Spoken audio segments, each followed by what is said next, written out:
Shalom Elohim, haleluya, puji nama Tuhan. Semangat pagi Bapak Ibu Saudara yang dikasihi Tuhan kita Yesus Kristus. Jumpa lagi bersama saya Pendeta Samuel Mawuntu dalam Renungan Pagi ke 2191 hari Renungan Pagi ini mengudara.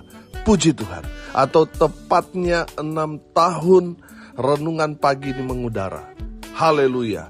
Baik Bapak Ibu Saudara yang dikasihi Tuhan, sebelum kita membaca, mendengarkan, dan merenungkan firman Tuhan hari ini, mari kita berdoa, minta pimpinan Roh Kudus. Kita berdoa.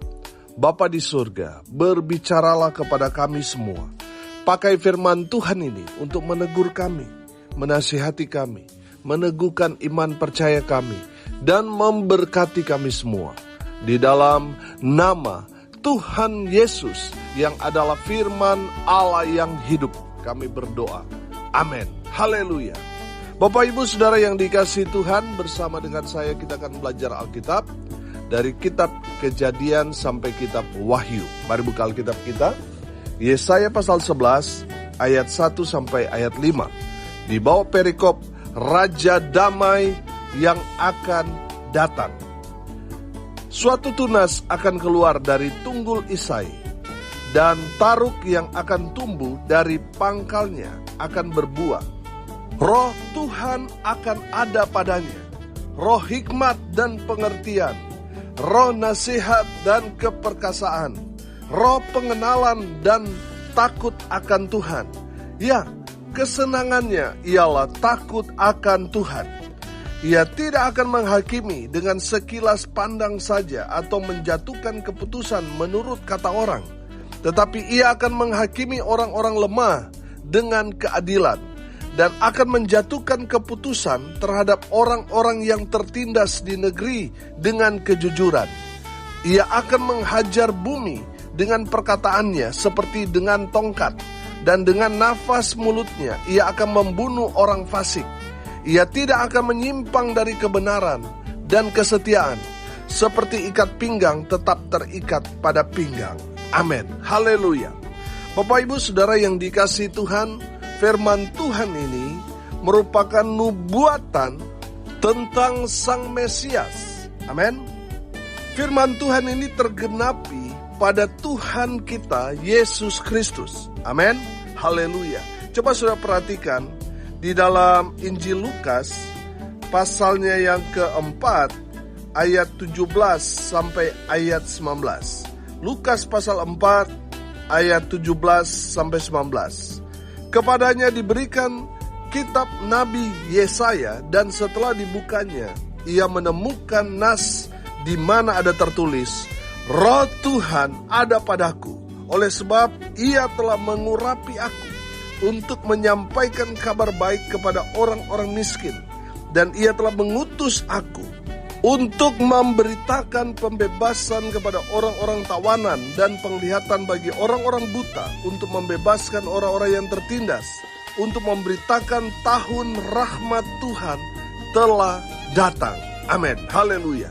Saudara perhatikan di ayat 18 di dalam Injil Lukas pasal 4, Roh Tuhan ada padaku. Haleluya. Saudara yang dikasihi Tuhan, firman Tuhan dalam kitab Yesaya ini tergenapi pada Kristus Yesus Tuhan kita. Amin. Haleluya. Saudara, kita kembali dalam kitab Yesaya. Tanda-tanda Sang Raja Damai itu, sudah perhatikan, firman Tuhan ini menulis secara detail tanda-tanda Sang Raja Damai, yaitu Mesias. Yang pertama, Roh Tuhan ada padanya. Amin. Saudara, di dalam firman Tuhan tadi yang sudah kita lihat di dalam Injil Lukas pasal 4, di mana Tuhan Yesus membacakan sebuah nas, Roh Tuhan ada padaku. Jadi yang ada pada Raja Damai itu adalah Roh Kudus, Roh Tuhan Allah pencipta semesta alam ini yang ada di dalam dirinya. Haleluya. Bapak Ibu Saudara yang dikasihi Tuhan, perhatikan pengajaran-pengajaran yang Tuhan Yesus ajarkan. Itu bukan ajaran dunia, tetapi ajaran surga. Amin. Saudara, Perhatikan bahwa pengajaran Yesus berbeda dengan pengajaran dunia. Amin. Dunia mengajarkan, saya kasih contoh, balas kejahatan dengan kejahatan. Kalau kita dipukul, balas memukul. Gigi ganti gigi, mata ganti mata. Itu ajaran dunia. Saudara perhatikan ajaran Yesus. Tuhan Yesus mengajarkan kepada kita, kalau ditampar pipi kiri, beri juga pipi kanan.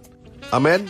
Tuhan Yesus tidak mengajarkan kepada kita untuk membalas kejahatan dengan kejahatan. Tidak.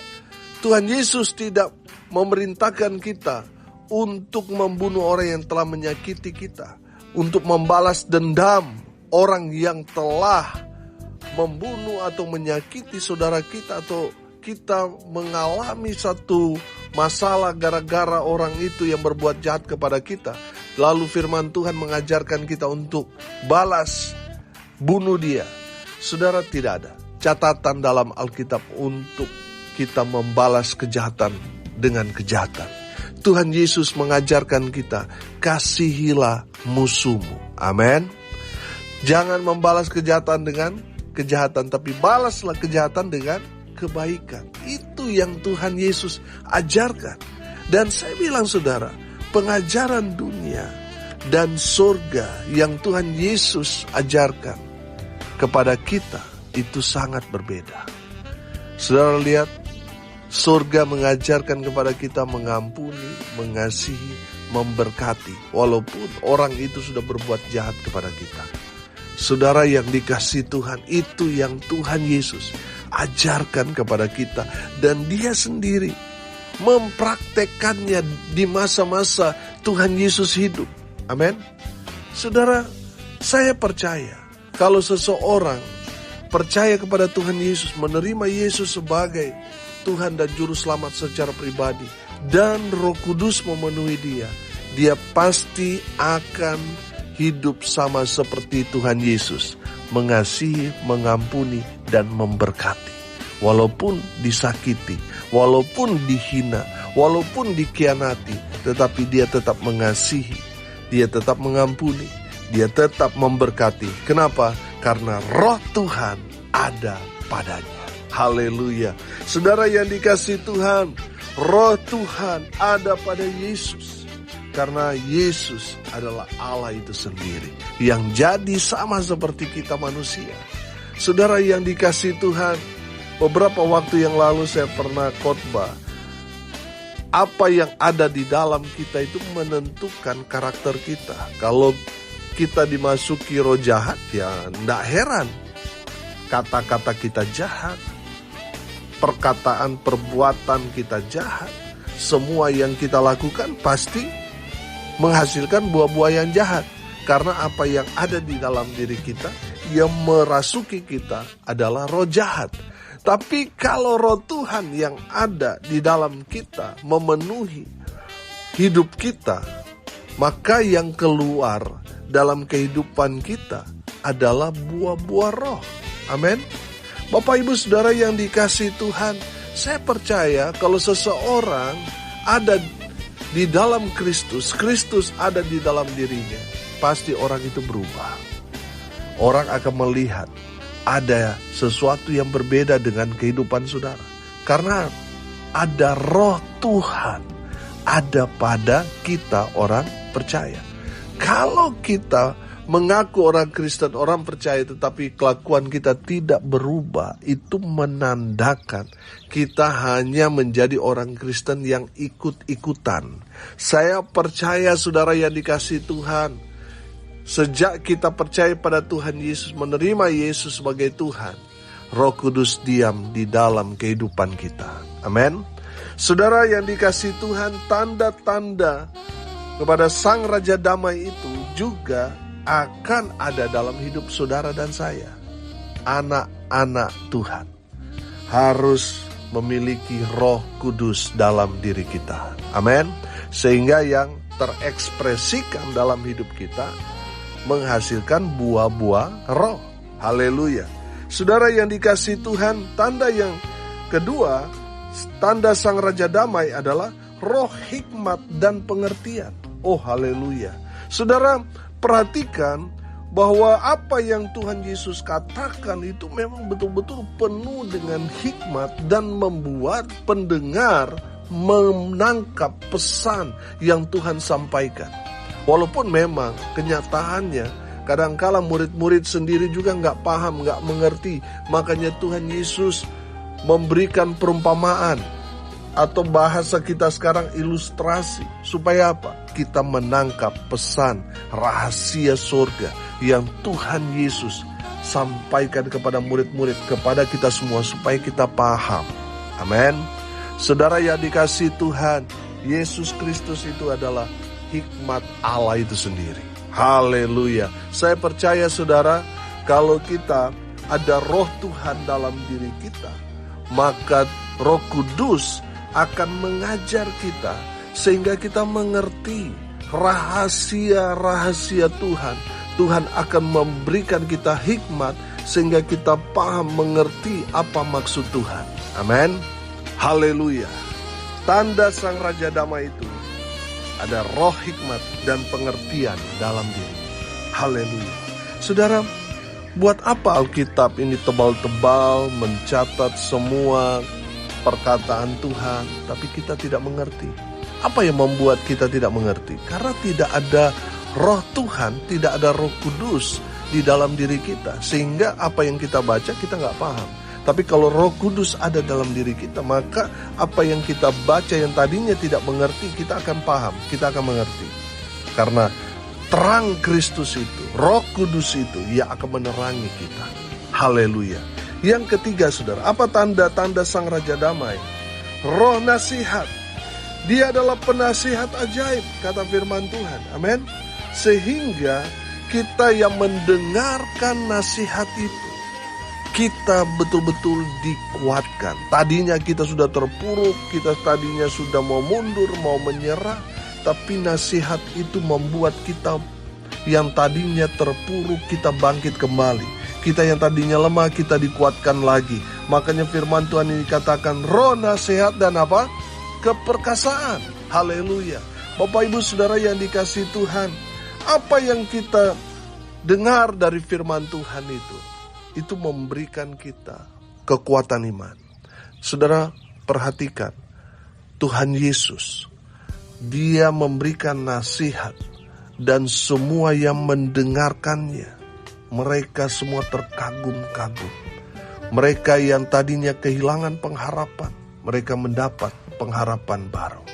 Saudara, masih umur 12 tahun, Tuhan Yesus pergi ke bait suci dan Dia berdialog, berbicara dengan pemuka-pemuka agama, dan mereka semua kagum dengan Yesus yang masih umur 12 tahun. Karena apa saudara? Pengetahuannya tentang kebenaran, yaitu Taurat Tuhan, dia sangat-sangat kuasai, dia sangat-sangat paham. Saudara yang dikasihi Tuhan, Yesus waktu berumur 12 tahun, Dia memberi nasihat kepada pemuka-pemuka agama. Dan mereka menangkap nasihat itu. Sebab yang berbicara kepada mereka adalah penasihat ajaib. Amin. Saudara, saat ini saudara sedang terpuruk, lemah. Saudara banyak sekali persoalan, pergumulan. Saya mau kasih tahu, saudara butuh mendengarkan nasihat firman. Karena firman Tuhan itu adalah kekuatan bagi kita orang percaya. Amin. Saudara yang dikasihi Tuhan, Tuhan Yesus adalah penasihat ajaib. Di saat kita mendengarkan firman Tuhan, kita akan mendapat kekuatan, semangat, dan pengharapan yang baru. Haleluya. Yang keempat saudara, apa tanda Sang Raja Damai? Yang keempat, roh pengenalan dan takut akan Tuhan. Haleluya. Bapak Ibu Saudara yang dikasihi Tuhan, orang-orang yang mau mengenal siapa Tuhan, mereka harus mengenal secara pribadi Yesus Kristus Tuhan. Dia adalah Tuhan yang jadi manusia. Saudara yang dikasihi Tuhan, kita tidak akan mengenal Allah kalau Dia tidak turun dari surga ke dunia menjadi sama seperti kita. Kita gak akan mengenal Tuhan yang benar kalau bukan Tuhan sendiri yang datang ke dunia dan memperkenalkan dirinya kepada kita. Saudara yang dikasihi Tuhan, saya percaya seseorang yang dipenuhi Roh Kudus pasti dalam dirinya ada kerinduan hati untuk lebih lagi mengenal Tuhan. Saudara yang dikasihi Tuhan, saya percaya Tuhan akan mengajarkan kita bagaimana hidup takut akan Tuhan. Semakin kita intim dengan Tuhan, semakin kita takut akan Tuhan. Semakin kita paham, mengerti firman Tuhan, semakin hidup kita takut akan Tuhan. Amin. Saudara yang dikasihi Tuhan, semakin banyak kita tahu, kita belajar, kita dapat melihat bahwa semakin bodohnya kita. Amin. Saudara yang dikasihi Tuhan, kalau kita sudah merasa pintar, kita sudah merasa hebat, oh saya S1, S2, S3 teologi, Alkitab itu di luar kepala, sehingga kita sudah mulai merasa diri paling hebat, sehingga kita tidak lagi hidup takut akan Tuhan. Saudara dengar ini baik-baik, semakin kita intim dengan Tuhan, semakin kita dekat dengan Tuhan, kita semakin hidup takut akan Tuhan. Amin. Coba lihat diri kita. Kita yang hamba Tuhan, kita yang sudah pelayan Tuhan. Apakah kita semakin rendah hati? Kita semakin hidup takut akan Tuhan, atau justru semakin hari menjadi pribadi yang memberontak? Kita menjadi orang yang sombong karena merasa sudah dekat, sudah mengenal Tuhan, sudah melayani. Saudara dengar ini baik-baik. Roh Kudus, Roh Tuhan itu akan memberikan kepada kita rasa takut akan Tuhan. Sehingga semakin intim, semakin dekat kita dengan Tuhan, semakin paham kita akan firman Tuhan, seharusnya kita semakin mengenal Tuhan. Tuhan sosok yang rendah hati. Jadi kalau kita hamba Tuhan, tapi kita tinggi hati, saya mau jelaskan, kita tersesat, kita salah arah, kita salah panutan, kita salah mengambil teladan. Saudara lihat, Yesus yang adalah Tuhan jadi manusia merendahkan diri. Kalau kita hamba Tuhan sombong, merasa sudah dekat dengan Tuhan, lalu kita tidak mau dengar orang lain memberi kita masukan dan sebagainya, jangan-jangan yang menjadi panutan atau teladan kita iblis. Karena karakter iblis kan tinggi hati, sombong, suka memberontak. Nah, saudara yang dikasihi Tuhan, mari lihat diri kita. Apakah Roh Kudus yang memenuhi kita atau jangan-jangan roh halus?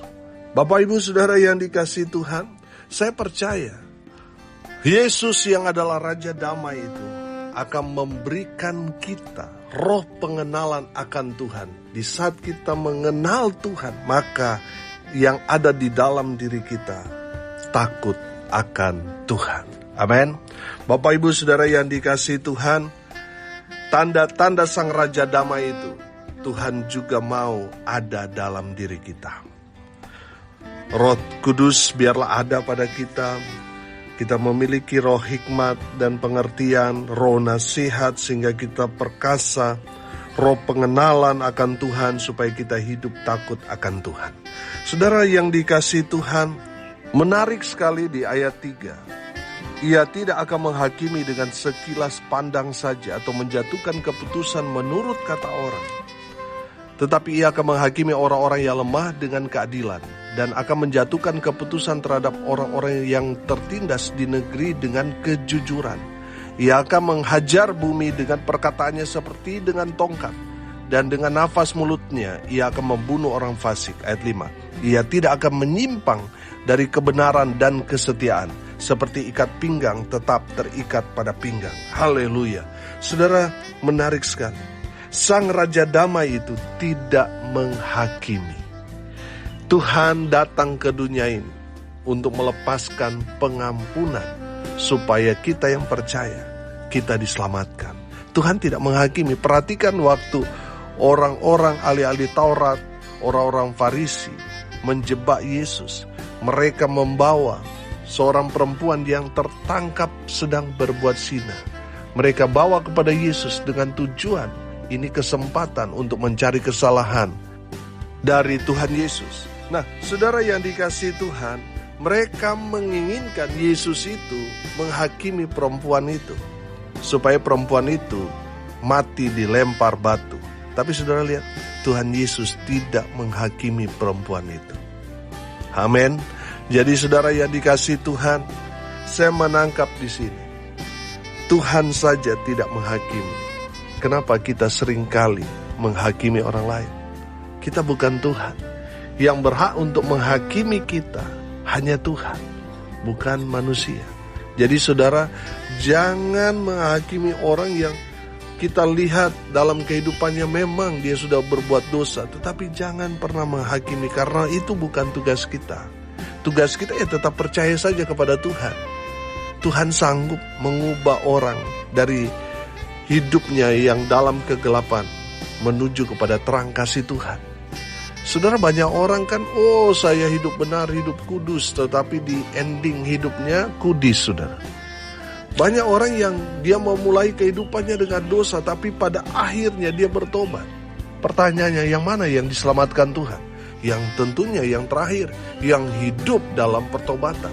Saya tidak mengeluh-ngeluhkan, itu berarti saudara harus berbuat dosa, hidup saja menikmati, hidup saja dalam dosa, nanti akhir baru bertobat.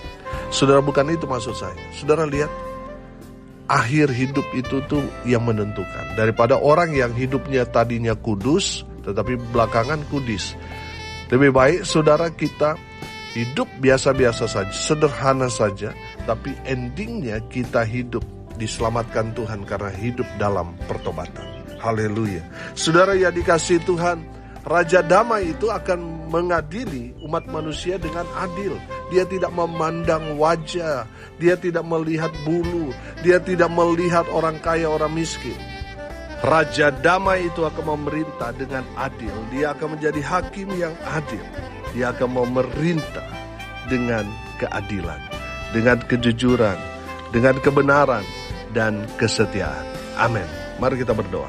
Terima kasih Bapa di surga sudah berbicara kepada kami semua melalui kebenaran firman-Mu. Berkati semua pendengar dimanapun mereka berada. Tuhan memberkati hidup mereka. Rumah tangga mereka diberkati. Usaha pekerjaan pelayanan mereka diberkati Tuhan. Hamba berdoa mereka yang sakit, Tuhan lawat mereka, jamah mereka oleh bilur-bilur darah Yesus. Mereka yang sakit, Tuhan sembuhkan. Mereka yang lemah, Tuhan kuatkan, hibur mereka. Hamba berdoa di dalam nama Tuhan Yesus Kristus. Berkati saudara-saudara kami yang saat ini sedang berduka cita. Berikan penghiburan kepada mereka. Hamba berdoa untuk acara ulang tahun Renungan Pagi Mengudara yang ke-6.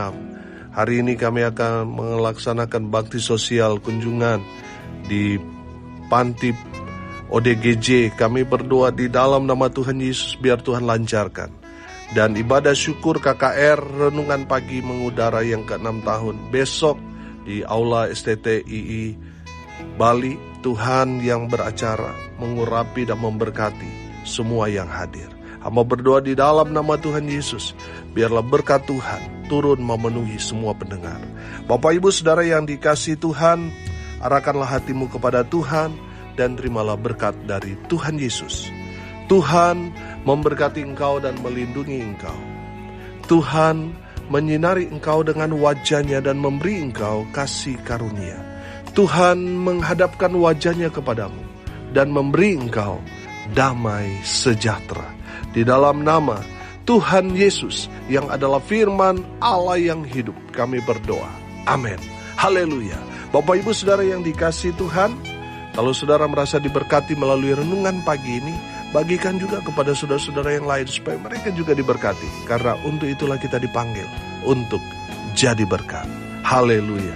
Bapak Ibu Saudara, tidak terasa hari ini tepat berusia 6 tahun Renungan Pagi ini mengudara.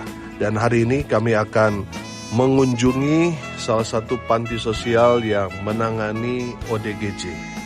Dan besok kami akan buat ibadah KKR sebagai ucapan syukur hari ulang tahun 6 tahun audio renungan pagi ini mengudara non-stop. Jadi siapa yang diundang? Saudara yang mendengarkan renungan pagi ini, saudara semua diundang. Mari datang di Aula Kampus STTII Dalung, Bali. Dan saudara akan diberkati melalui pelayanan, pujian penyembahan, dan firman Tuhan oleh hambanya, hamba Tuhan yang dipakai Tuhan dengan luar biasa, Pendeta Paulus Wiratno. Saudara yang dikasihi Tuhan, saudara, mari datang dan alami kuasa Tuhan, berkat Tuhan dalam ibadah ucapan syukur. Karena saya percaya saudara, saya tetap setia melayani renungan pagi ini. Yang pertama karena Tuhan, dan yang kedua karena semua Bapak Ibu Saudara yang haus akan firman Tuhan, yang mau belajar setiap hari bersama dengan saya dari kitab Kejadian sampai kitab Wahyu. Saya ada sampai sekarang karena Tuhan dan juga karena saudara. Jadi saya sudah tidak bisa berhenti untuk sharing firman Tuhan. Jadi saudara yang mendengar renungan ini, saudara mari datang dan alami kuasa Tuhan. Saya percaya saudara yang datang dengan sakit penyakit dalam ibadah KKR besok akan mengalami jamahan lawatan kesembuhan dari Tuhan Yesus. Haleluya. Bagi Bapak Ibu Saudara yang mau menabur untuk suksesnya acara ini, saudara bisa juga menabur ke nomor rekening Bank Mandiri 14503 kali 6719476 atas nama saya sendiri, Samuel Abraham Alfred Mawuntu. Tidak ada rekening yang lain, hanya itu satu rekening yang kita pakai. Bapak Ibu Saudara yang sudah menabur, saya ucapkan banyak-banyak terima kasih. Saya tidak bisa membalas, biar Tuhan yang balas berlipat-lipat kali ganda dalam kehidupan saudara. Berkat Tuhan terus mengalir dalam kehidupan rumah tangga, usaha, pekerjaan saudara, pelayanan saudara, diberkati Tuhan. Haleluya, haleluya. Salam kasih dari Bali. Saya Pendeta Samuel Mawuntu. Sampai jumpa besok pagi. Tuhan Yesus memberkati kita semua. Haleluya.